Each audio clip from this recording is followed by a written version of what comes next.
The question then becomes, who is covered under the civil rights movement? Is it just African Americans, or should other groups join in the benefits? Starting in the 1970s, Congress decided to expand civil rights protections to women, the elderly, the disabled, homosexuals, and to other ethnic minorities. I have a few other lesser-known laws here where civil rights were expanded that I want to discuss very briefly. Title VII, passed in 1964, stated that employers couldn't discriminate based on race, gender, or other protected status.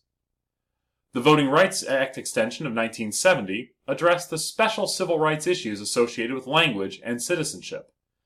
Many Hispanic immigrants lacked language skills to exercise their civic responsibilities, so this act required that ballots also be available in Spanish in those constituencies where at least 5% of the population is Hispanic. This was later extended to include all other languages where at least 5% of the population speaks it. Title IX of the Higher Education Act provided women with equal access to educational facilities.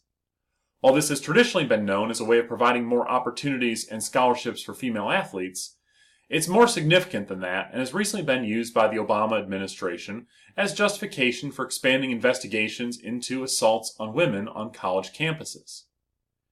In 1978, Congress passed the Pregnancy Discrimination Act, which said employers couldn't discriminate against people based on their being pregnant. This was followed up in 1993 by the Family and Medical Leave Act of 1993, which required employers to give employees job-protected leave for a variety of reasons, including personal or family illness, pregnancy, or adoption. Effectively, you can't fire someone for taking time off to deal with an emergency or pregnancy. Beyond civil rights of ethnic minorities and women, maybe the most prominent national issue dealing with civil rights today is gay rights. Should constitutional protections be extended to sexual orientation? One of the issues is that until very recently, gay rights were relatively unpopular and failed to attract the levels of popular support that have helped other groups. Because of this, gains have been modest, although district courts have begun to recognize gay marriage as a right and have struck down gay marriage bans in a number of states. This culminated in the case of Obergefell v. Hodges in 2015, where the Supreme Court decided that gay marriage should be legal in all 50 states. Beyond that one, though, I want to talk about a couple of landmark cases here. The first is Romer v. Evans from 1996. The state of Colorado passed a law saying that protections given to people against discrimination could not be extended to homosexuals, and the case ultimately goes to the Supreme Court. Does this law violate the Equal Protection Clause of the 14th Amendment? Well, in a 6-3 decision, the Supreme Court said that this law did in fact violate the Constitution, and effectively that there is no legitimate government interest in discriminating against people based on sexual orientation. Therefore, states cannot allow discrimination against gay people. The second case here is Lawrence v. Texas.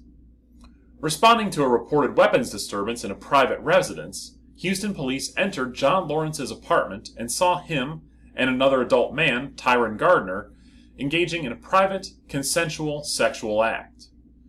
Lawrence and Gardner were arrested and convicted of deviant sexual intercourse in violation of a Texas statute forbidding two persons of the same sex to engage in certain intimate sexual conduct.